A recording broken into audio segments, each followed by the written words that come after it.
Reasonable faith की। Journey है blind faith से ट्रू फेथ की।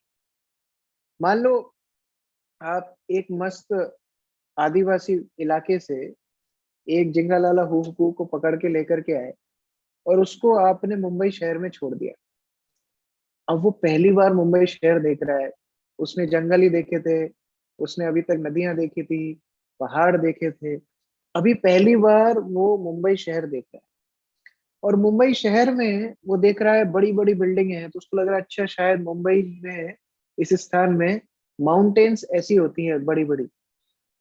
उसने वहां पर स्विमिंग पूल्स देखे, उसने अच्छा ये तालाब है यहाँ पर ऐसे होते हैं साफ। वहां पर लोग जो ट्रेन में बैठ के जा रहे हैं तो उसको लगा अच्छा यहाँ पर सांप इतना बड़ा होता है, ट्रेन को वो सांप समझ रहा है। तो उसका कैलकुलेशन किस पे चल रहा है? अपने आदिवासी क्षेत्र के हिसाब से चल रहा है। और उसका जो फेथ है ये ब्लाइंड फेथ है। उसको समझ में नहीं आ रहा है कि ये पूरी सिटी को कंस्ट्रक्ट करने में कितनी जनरेशन्स की मेहनत लगी है, कितने आर्किटेक्ट्स का खून पसीना एक हुआ है, कितने इंजीनियर्स ने काम किया है, कितने वर्कर्स ने काम किया है, कितना मनी स्पेंड हुआ है। उसको वो समझ में नहीं आ रहा। अब वहीं पर दिल्ली से कोई व्यक्ति मुंबई में आता है और फर्स्ट टाइम वो मुंबई देखता है, तो उसके मन में ये डाउट नहीं होगा कि ये चट्टाने की बिल्डिंग है, क्योंकि उसको पता है दिल्ली में अगर बिल्डिंग ऐसी बनती है आर्किटेक्ट इंजीनियर्स वर्कर्स से, तो मुंबई में भी ऐसे ही बनती है। अभी उसने अगर मुंबई के वर्कर्स और इंजीनियर्स को नहीं भी देखा होगा, तो भी उसको फेथ है कि ये पूरी की पूरी सिटी अपने आप नहीं आई है, इसको किसी ने बनाया है और वो कंस्ट्रक्शन में बहुत मेहनत लगी हुई है। तो जो आदिवासी का फेथ था वो अनरीजनेबल फेथ है, वो ब्लाइंड फेथ है। बट जो व्यक्ति दिल्ली से मुंबई आया है और उसकी जो अंडरस्टैंडिंग है वो रीजनेबल फेथ। ये अंतर हमको हर सिचुएशन में देखना पड़ेगा। हम इस पॉइंट को मिस कर देते हैं और जहां भी विश्वास की बात आती है हम अंधविश्वास को रिप्लेस कर देते हैं। हमको लगता है विश्वास किसी के ऊपर करना ही नहीं चाहिए। We are basically believing our own eyes, we are believing our own senses. आपने डिस्कवर योर सेल्फ कोर्स में देखा होगा कैसे हमारे सेंसेस ही परफेक्ट नहीं है। अब मान लो किसी को कलर ब्लाइंडनेस है, और वो मस्त लाल हरा पीला कलर सब उसको कुछ दिख नहीं रहा है, सब मिक्स दिख रहा है। तो उसके हिसाब से अगर वो कुछ थीसिस लिखेगा तो वो लाल को लाल नहीं लिख पाएगा, वो नीले को नीला नहीं लिख पाएगा। उसकी कलर ब्लाइंडनेस उसको कलर को डिस्टिंग्विश करने में एक ऑब्स्टेकल बनेगी। उसी प्रकार से हम लोग अपने सेंसेस पे इतना विश्वास करते हैं, लेकिन सेंसेस हमको पूरी परफेक्ट नॉलेज नहीं दे पाते। Therefore there is need to take help of perfect knowledge sources which are scriptures। आपने डिस्कवर योरसेल्फ में पढ़ा है 3 तरह के नॉलेज एक्वायरिंग वेज होते हैं। 3 तरह के तरीके से हम नॉलेज को प्राप्त कर सकते हैं। फर्स्ट है प्रत्यक्ष प्रमाण। प्रत्यक्ष प्रमाण मीन्स सीइंग इज बिलीविंग, जो हम देख रहे हैं वही होगा। सेकंड इज अनुमान प्रमाण, गेस वर्क, तुक्का, अक्कड़ बक्कड़ बम्बे वो लगाया हमने पूरे 100 और हमने एक जो अपनी थीसिस बना ली उसके ऊपर हम विश्वास करते हैं। थर्ड इज शब्द प्रमाण। तीनों सिचुएशंस में आपको फेथ रखना पड़ रहा है। इवन प्रत्यक्ष प्रमाण में भी आपको आपके सेंसेस पे फेथ रखना पड़ रहा है, आपके परसेप्शन पे फेथ रखना पड़ रहा है, आपकी साइट पे फेथ रखना पड़ रहा है, आपके माइंड पे फेथ रखना पड़ रहा है, आपकी इंटेलिजेंस पे फेथ रखना पड़ रहा है। अनुमान प्रमाण पे आपको आपके गेस वर्क पे आपके तुक्के पे आपको फेथ रखना पड़ रहा है। और शब्द प्रमाण पे आपको ऐसे स्क्रिप्चर्स पे फेथ रखना पड़ रहा है जो सदियों से कभी भी चेंज नहीं किए गए, जो अभी तक उनकी बातें कभी भी गलत नहीं हुई, उनके ऊपर फेथ रखना पड़ रहा है। तो हम खुद सोच सकते हैं कि इन तीनों में से कौन सा फेथ सबसे रीजनेबल और कौन से सबसे इजी है।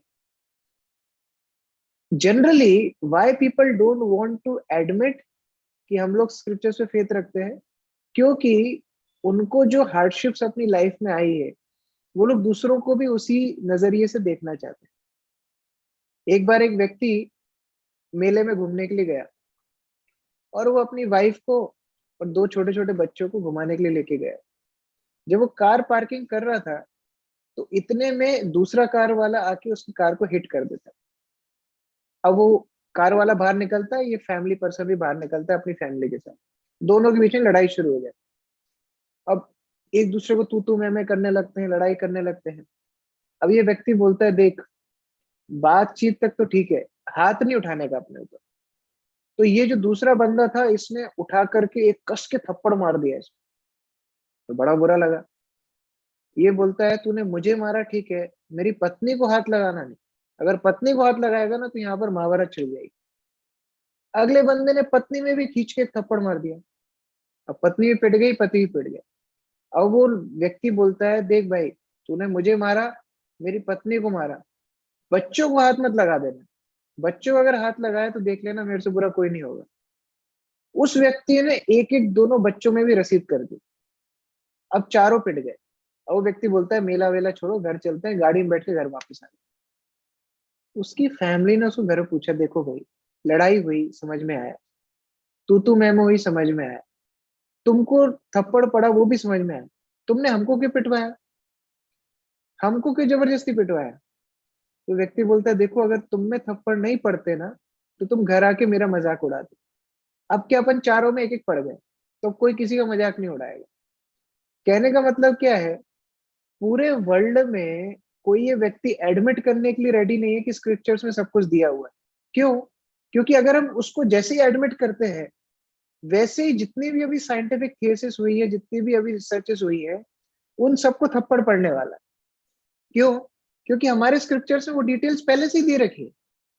जिन डिटेल्स को थाउजेंड्स ऑफ ईयर्स पहले, हजारों हजारों सालों पहले हमारे स्क्रिप्चर्स में दे के रखा है, वही रिसर्च को साइंटिस्ट लाखों करोड़ डॉलर्स खर्च करके डिस्कवर करते हैं, अपना स्टैंप लगाते हैं, नोबेल पुरस्कार लेके जाते हैं। यदि हम स्क्रिप्चर्स में बिलीव करने लगेंगे तो सबसे पहले ये बिजनेस, साइंस बिजनेस खत्म हो जाए।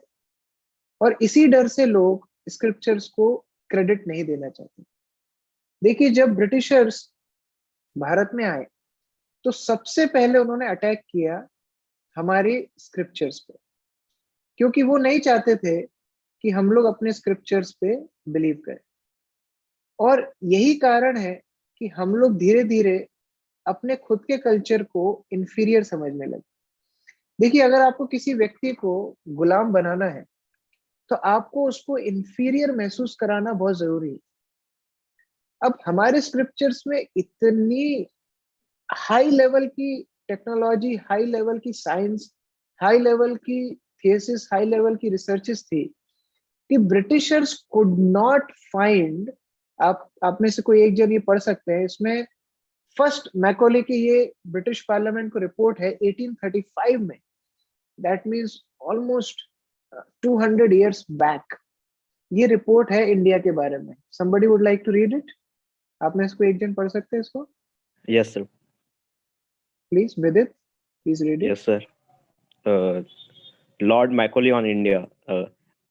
I have traveled across the length and breadth of India, and I have not seen one person who is a beggar, who is a thief. Such wealth I have seen in this country, such high moral values, people of such a caliber that I do not think we could ever conquer this country unless we break the very backbone of this nation, which is her spiritual and cultural heritage. And therefore, I propose that we replace her old and ancient education system, her culture. For if the Indians think that all that is foreign and English is good and greater than their own, they will lose their self-esteem, their native culture, and they will become what we want them, a truly dominated nation. तो यहाँ पर Macaulay साहब क्या बोले British parliament में जाके, वो बताए कि मैं पूरे इंडिया की लेंथ और ब्रेड को नाप चुका हूँ, पूरे इंडिया में ट्रेवल कर चुका हूँ, और मैंने एक भी भिखारी नहीं देखा। चलो ठीक है, ब्रिटिश पार्लियामेंट ने मान लिया कि पूरे इंडिया में आपको भिखारी नहीं मिला, कोई कंट्री इतनी डेवलप हो सकती है कि सभी लोग सक्षम हो, लेकिन एक भी इलिटरेट नहीं मिला। ये बहुत बड़ा शॉकिंग न्यूज लगी ब्रिटिश पार्लियामेंट। और मैकोले बोलते हैं कि जब तक इन लोगों का अपनी स्पिरिचुअल और कल्चर हेरिटेज पे, अपने स्क्रिप्चर्स पे फेथ है, तब तक हम लोग इन लोगों के ऊपर रूल नहीं कर सकते, क्योंकि इनके अंदर इतना सेल्फ एस्टीम है, इतना सेल्फ कॉन्फिडेंस है कि इंडिया को किसी भी दूसरे कंट्री की मदद नहीं चाहिए रहती थी। बट बाकी सारी कंट्रीज इंडिया आकर के सप्लाई लेकर के जाती। So India was always exporter, it was never importer, never. India always exported knowledge, exported spices, exported jewels, exported craftsmen, exported artisans. It never imported anything. And that was shaking British Parliament कि क्या करना चाहिए। तो उन्होंने सबसे पहला हथकंडा अपनाया कि भाई इनके एजुकेशन सिस्टम को खत्म कर। लाखों गुरुकुल हमारी कंट्री में चलते थे, उनको सबको खत्म किया Britishers. And they converted our education system into British education system, convent schools and so. और उस एजुकेशन में it was forced to accept कि इंग्लिश अगर आपको नहीं आती है तो आप कुछ काम के नहीं। आपको अगर वेस्टर्न कल्चर नहीं पता है तो आप किसी काम के नहीं। अगर आपको वेस्टर्न हिस्ट्री नहीं पता है, जो हिस्ट्री 100-150 साल 200 साल से ज्यादा उनके पास हिस्ट्री नहीं है, अमेरिका के पास 200 साल से ज्यादा कोई हिस्ट्री नहीं है, ऐसे लोग अपनी हिस्ट्री हमारे ऊपर थोप के जाते हैं और हम पढ़ के हमको लगता है हम बहुत इंटेलिजेंट हैं।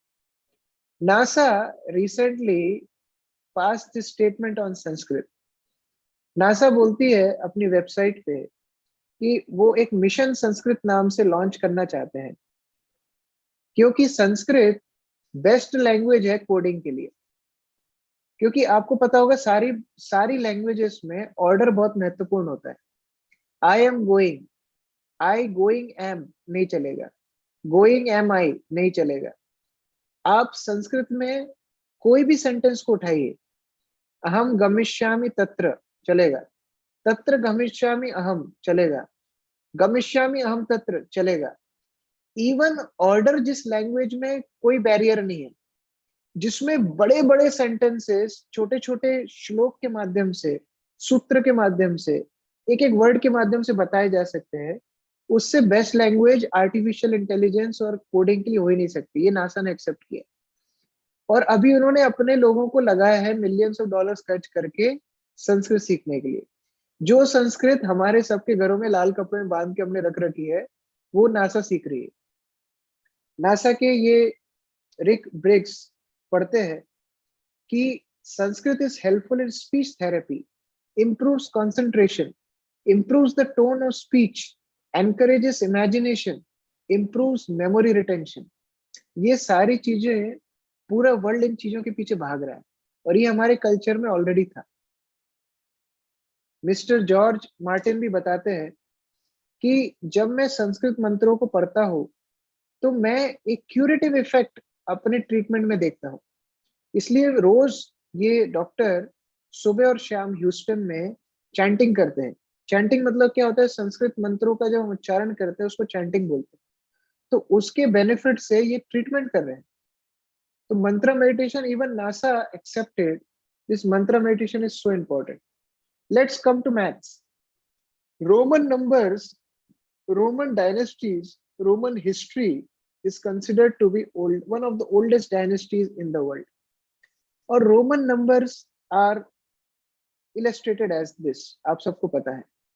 अगर आप इस तरह नंबरिंग और मैथ्स में खेलोगे तो कितनी कितनी लेवल तक आप नंबरिंग पे पहुंच सकते हो। But India gave this numerical systems which included zero also, and that enabled whole world to take the mathematics to different dimensions. Now you can imagine अगर लाइफ में मैथमेटिक्स ही नहीं होती तो what we could have achieved and discovered in the world. Let's come to geography, space science. हम लोग बोलते हैं कि पहले लोग सोचते थे पृथ्वी फ्लैट है। ये पृथ्वी फ्लैट है, ये सोचना लोगों का कंसेप्शन वेस्ट में होगा, इंडिया में नहीं है।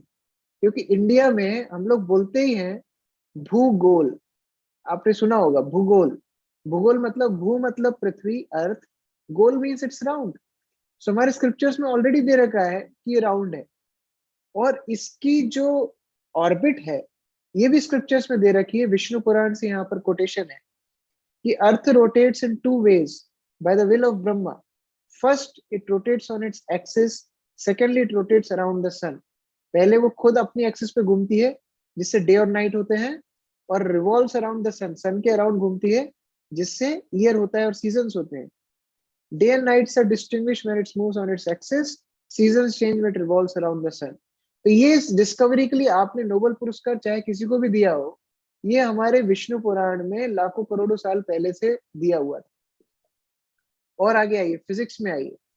फिजिक्स के लेबोरेटरी के ये साइंटिस्ट अपने डोनाल्ड मिशेल लिखते हैं, Isn't it amazing that Vedas and Puranas are divine source of knowledge? क्या ये आश्चर्यजनक नहीं है कि वेदों और पुराणों में डिवाइन नॉलेज दी है? There is information which is impossible without precise instruments.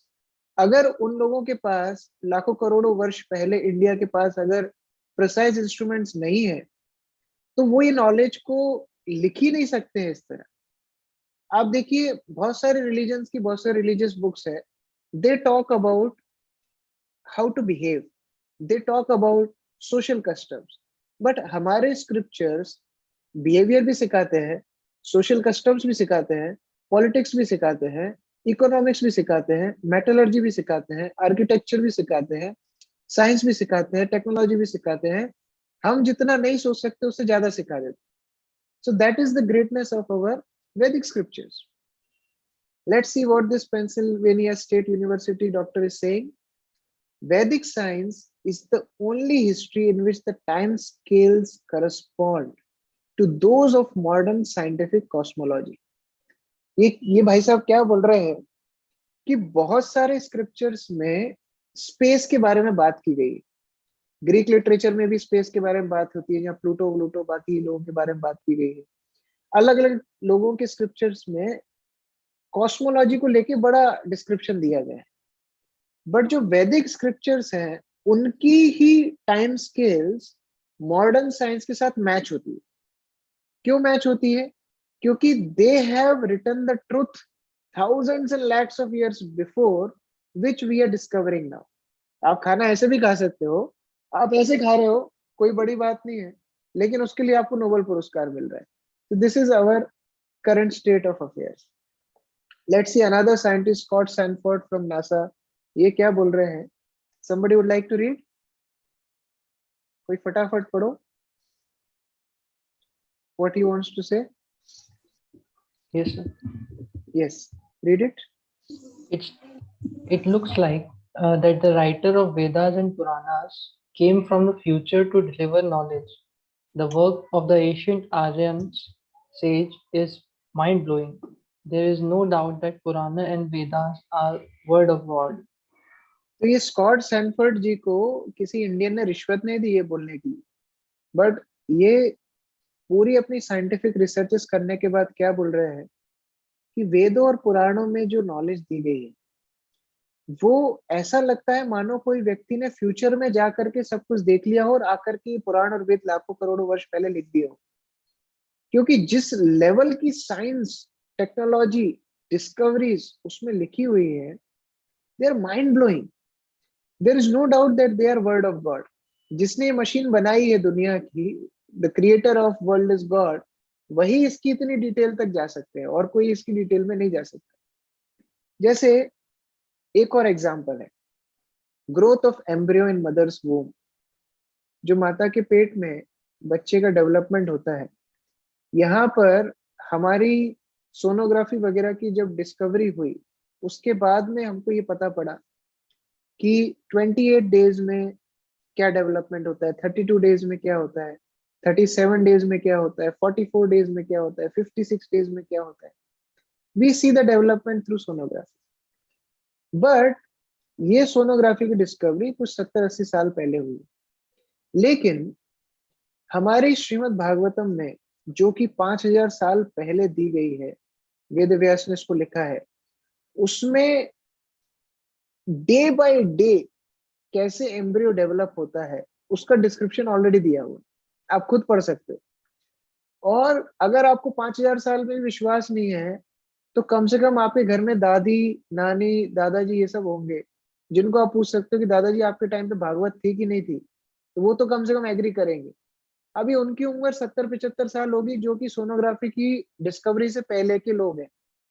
उनसे आप पूछना कि ये भागवतम में ये चैप्टर है, ये बदला तो नहीं है, पहले का ही है कि नहीं। उस चैप्टर में पूरा डिस्क्रिप्शन दे रखा है, आप घर में ही वेरीफाई कर सकते हो। और इतना ही नहीं, अभी तक की हमारी डेवलपमेंट है, हम फिजिकल बॉडी पार्ट्स का डेवलपमेंट सोनोग्राफी से देख सकते हैं, but Shrimad Bhagavatam even tells कि वो एम्ब्रियो में जो बच्चा है वो सोच क्या रहा है, उसकी थिंकिंग प्रोसेस कितनी बड़ी है, अभी वो किस लेवल की थिंकिंग सोच रहा है, अभी उसके अंदर कैसे थॉट्स आ रहे हैं, यहां तक का डिस्क्रिप्शन भागवतम में दिया हुआ है। This is the level of our scriptures. यहाँ पर कुछ रेफरेंसेस हैं, तो आप थर्ड कैंटो में 31st चैप्टर में ये पूरा डिस्क्रिप्शन पढ़ सकते हैं कि कैसे एक एम्ब्रियो बॉडी में डेवलप होता है। और ऊपर जाते हैं और आगे जाते हैं, हम लोग बोलते हैं हमारे जो स्क्रिप्चर्स हैं उसमें बड़ी बड़ी बातें की गई हैं कि अरे राम जी ने समुद्र में पुल बना दिया, क्या ह्यूमनली पॉसिबल है? ह्यूमनली पॉसिबल नहीं है। लेकिन रिसेंटली नासा की एक रिपोर्ट के हिसाब से उन्होंने बताया कि legends as well as archaeological studies reveal कि first science of human inhabitants in Sri Lanka dated back to primitive age 17,50,000 years ago. और जो ब्रिज है उसकी एज भी इतनी है, और it is a artificially created bridge, ये भी नासा ने एक्सेप्ट किया है कि इसको it's not human, it's not natural bridge, it's human created bridge. और जितने लाख वर्ष का डिस्क्रिप्शन रामायण में दिया गया है उतना ही लगभग कार्बन डेटिंग की मदद से नासा ने 17,50,000 ईयर्स का कैलकुलेशन निकाला है। तो वी कैन से कि अरे रामायण वायन पढ़ते हो, महाभारत पढ़ते हो, गीता पढ़ते हो, आप तो पुराने आदमी हो। पुराने आदमी नहीं है, they are going back to their basics, they are going back to their roots, जहां पर हमारी सारी टेक्नोलॉजी छुपी हुई है। आप सबने पुष्पक विमान के बारे में सुना होगा, जिसमें रावण सीता को उठा करके लेके गया था। उस पुष्पक विमान की खासियत क्या थी? वो मर्क्यूरी से चलता था, साउंड नहीं क्रिएट करता था, it was without any sound, and it was having technology कि वो कितना भी बड़ा छोटा उसको कर सकते हैं as per the requirement of the passengers. अभी आप सबने फ्लाइट में ट्रेवल किया होगा, बस से भी बदतर हालत फ्लाइट में होती है, आप ऐसे सुकुड़ के बैठना पड़ता है 3 लोग, आपको मिडिल सीट मिल गई तो बस आपकी हालत खराब। And airplanes are the worst sound pollution creators, सबसे ज्यादा साउंड पोल्यूशन एयरप्लेन्स करते हैं। उसके बाद भी आपको इतना पेट्रोल उसमें डालना पड़ता है, जो फ्यूल कंजम्पशन लाखों गुना बढ़ा चुका है। ऐसे लेवल पे अभी हम अपनी साइंस से पहुंचे हुए। तो जो हमारे देश के पूर्व पूर्व राष्ट्रपति थे एपीजे अब्दुल कलाम, वो एक मोहम्मदन होके खुद रामायण की स्टडी कर रहे थे। He wanted to study on Pushpak Viman so that he can adopt that technology in our armed forces. और आगे बढ़ते हैं, आर्कियोलॉजिकल फाइंडिंग्स, ये एक बहुत ही एविडेंट रिसर्च है जिसके ऊपर आपको बहुत सारी डॉक्यूमेंट्रीज यूट्यूब पे मिल जाएंगी। आप जस्ट सर्च करना द्वारका रिसर्च या द्वारका अंडर वाटर, आपको बहुत सारी रिसर्चेस मिल जाएंगी जहां पर एक्सप्लोरेशंस लगभग 50-60 सालों से एक्सप्लोरेशंस चल रहे हैं, और जहां पर पूरी की पूरी टाउनशिप समुद्र के अंदर मिल चुकी है द्वारका की, जिसका डिस्क्रिप्शन भागवतम में है कि 5,000 साल पहले when Lord Krishna used to live there, Dwarka was there, and when Krishna left this world, Dwarka was submerged underwater, और वो पूरी की पूरी सिटी पानी के अंदर मिल चुकी है। सो इतने टू द पॉइंट, इतने वेरीफाइड, इतने फर्स्ट क्लास हमारे स्क्रिप्चर्स हैं। हमारे आइंस्टीन अंकल क्या बोल रहे हैं, कोई पढ़िए, somebody can read. Yes. When I read the Bhagavad Gita, the only question left is how God created the universe. Everything else seems to be superfluous. यहाँ पर एल्बर्ट आइंस्टीन एक्सेप्ट कर रहे हैं कि जब हम भगवत गीता पढ़ते हैं so we get answers to all questions. केवल ये समझ में नहीं आता कि इतना मिस्टीरियस दुनिया भगवान ने बनाई कैसे, अदरवाइज बाकी सब कुछ समझ में आ जाता है। आप खुद सोचो, जब शिवजी ने गणेश जी का सिर काटा था, आप सबको स्टोरी पता है, उस समय पे ही ट्रांसप्लांटेड हिज हेड। आपने हार्ट ट्रांसप्लांट सुना होगा, head transplant still a mystery. तो उस टाइम पे किस लेवल की टेक्नोलॉजी होगी दैट ही ट्रांसप्लांटेड हेड। और एक बार नहीं, बहुत बार हुआ है, दक्ष का भी सिर काटा गया था and they transplanted his whole head, उसका पूरा हेड ही ट्रांसप्लांट कर दिया। एक और है, जब समुद्र मंथन होता है और अमृत निकलता है तो केतु उस अमृत को पीते हैं और उनका इतना पार्ट में ही अमृत जाता है, तब तक इंद्र उसकी गर्दन काट देता है। So that person lives only with head, उनका केवल हेड को लिविंग रखा गया है। So there was such a fantastic level of technology. क्योंकि हम नहीं उस लेवल तक नहीं पहुंचे, इसलिए हमको लगता है अरे ये तो फालतू बातें, ये तो बनाई हुई बातें। जैसे मान लीजिए आप एक ड्रोन को उड़ा रहे हैं, आपके हाथ में एक रिमोट कंट्रोल है, आप एक ड्रोन उड़ा रहे हैं, ड्रोन उड़ रहा है। अब एक कोई गांव का व्यक्ति आता है, अरे ये कौन सी नई पक्षी आ गई, तो हमने गांव में कभी देखी ही नहीं, ये तो हवा भी फेंकती है, ये तो आवाज भी करती है, ये कौन सी पक्षी है।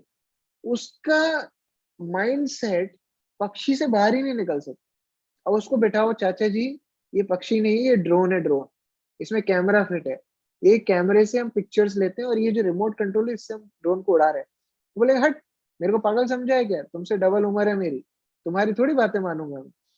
तो यही हालत हमारी है जो हम स्क्रिप्चर्स पढ़ते हैं, because we are not ready to accept the teachings.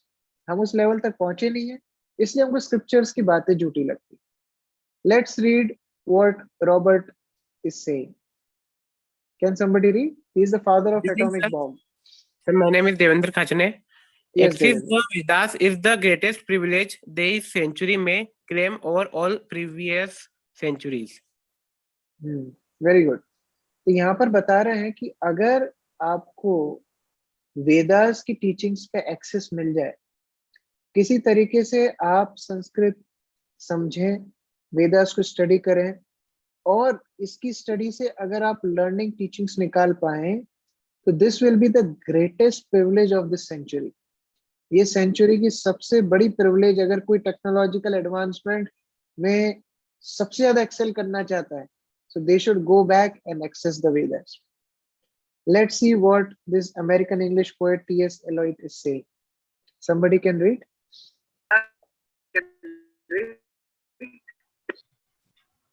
May I read, sir? The balance of mind which few highly civilized individuals such as Arjun, the hero of Bhagavad Gita, can maintain in action is difficult for most of us even as So यहाँ पर क्या बता रहे हैं Elliott कि अर्जुन ने जिस level का प्रॉब्लम्स रखी थी कृष्ण के सामने, and within 45 minutes Krishna told Bhagavad Gita and gave Arjuna such a level of knowledge कि आज तक हम भगवद गीता को पलट पलट के पढ़ रहे हैं। Management lessons, time management lessons, different management lessons. क्यों पढ़ रहे हैं? कि उस लेवल की अंडरस्टैंडिंग उस टाइम के लोगों के अंदर थी। दे वर सच हाईली सिविलाइज्ड पीपल कि they could understand such deep knowledge with in 45 minutes. It was just talk between two friends. Arjun and Krishna were talking, and 45 minutes के क्रैश कोर्स में depressed Arjun was a warrior Arjun. जो अर्जुन लड़ना भी नहीं चाहता था, उसने पूरे महाभारत के युद्ध जीत लिया। So that kind of motivation came from this Bhagavad Gita. Let's see what our founder of English grammar is saying. Somebody can read? I read the Indian poem for the first time when I was in my country estate in Silesia. And while doing so, I felt a sense of overwhelming gratitude to God for having let me live to be acquainted with His work. I must be the most profound and sublime thing to be found in the world.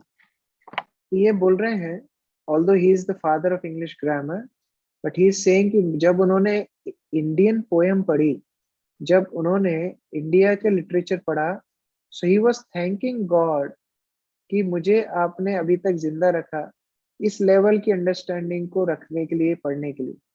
So that is our culture. We have to go back to our roots and understand कि our scriptures are such far more advanced, and when we study them, जब उनको पढ़ें, हम समझे, तो that time we can go back to that same technological advancement which our ancestors have lived. हमारी problem क्या है? हम लोग एक ऐसे बक्से के ऊपर बैठे हैं जिसके अंदर हीरे जवाहरात गोल्ड सिल्वर सब कुछ भरा हुआ है, और उस बक्से के ऊपर बैठ के हम भीख मांग रहे हैं। We are begging Western countries to teach us. We are believing that West is the best, but actually West is waste. They are outcast people who are not civilized. Drainage system was in India first. We developed everything first in the world. We were the only civilization who had proper grammar of language.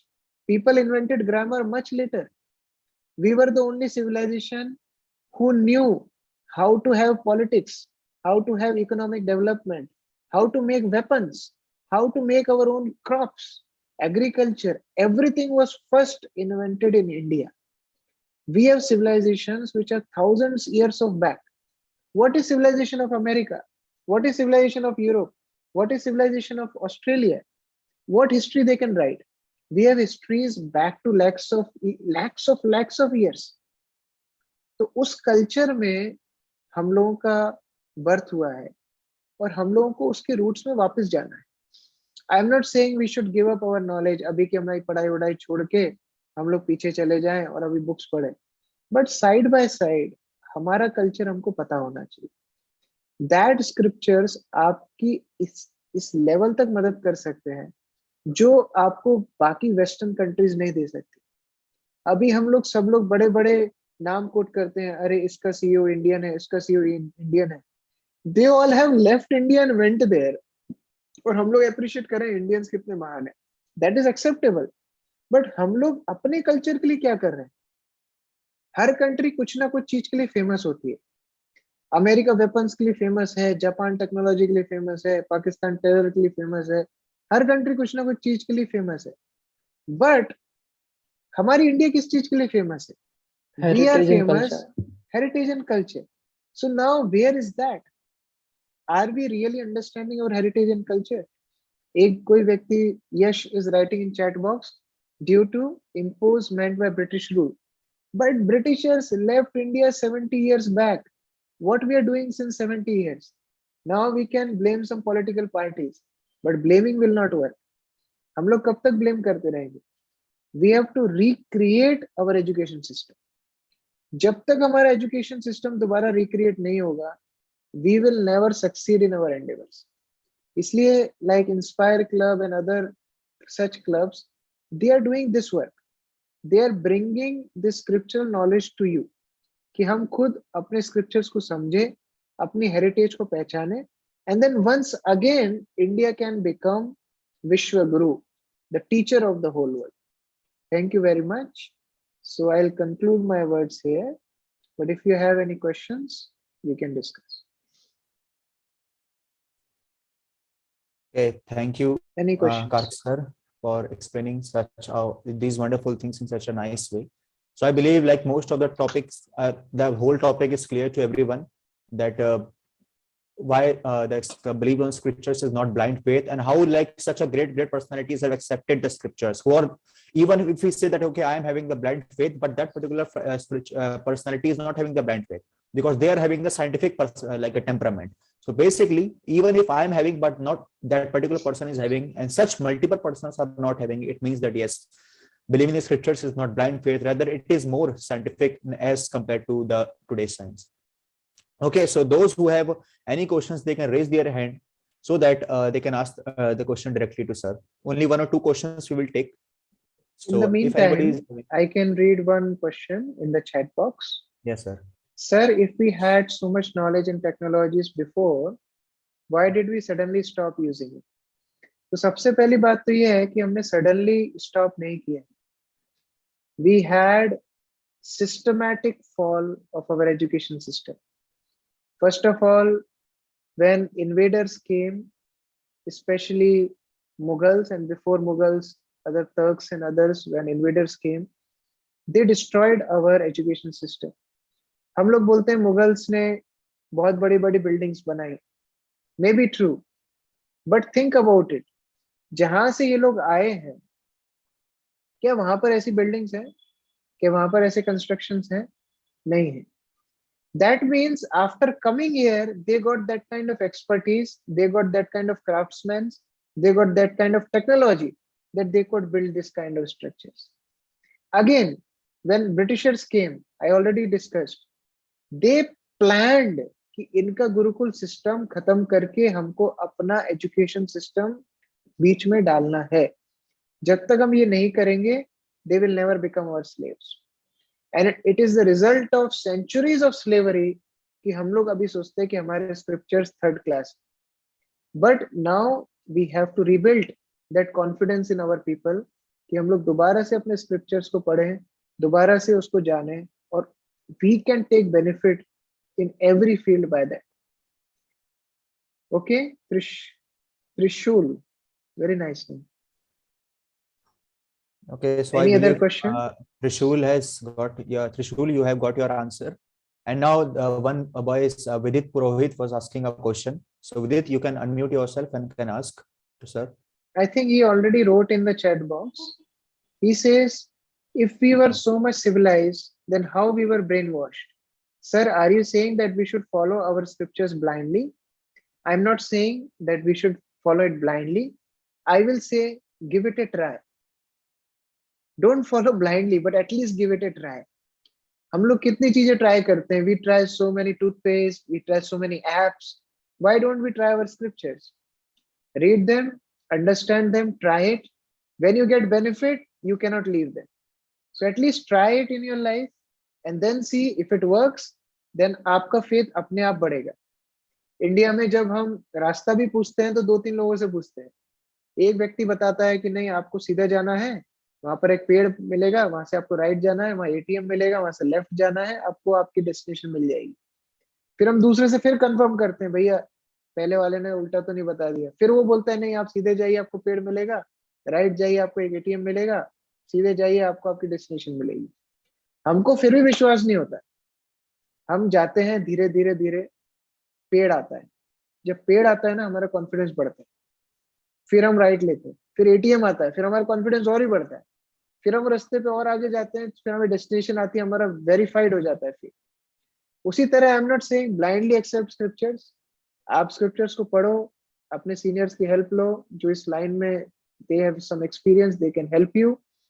और जैसे जैसे आपका faith verify होता जाएगा, आपका faith reasonable हो जाएगा, बढ़ता जाएगा. So I am suggesting that. Okay, so I believe everyone has got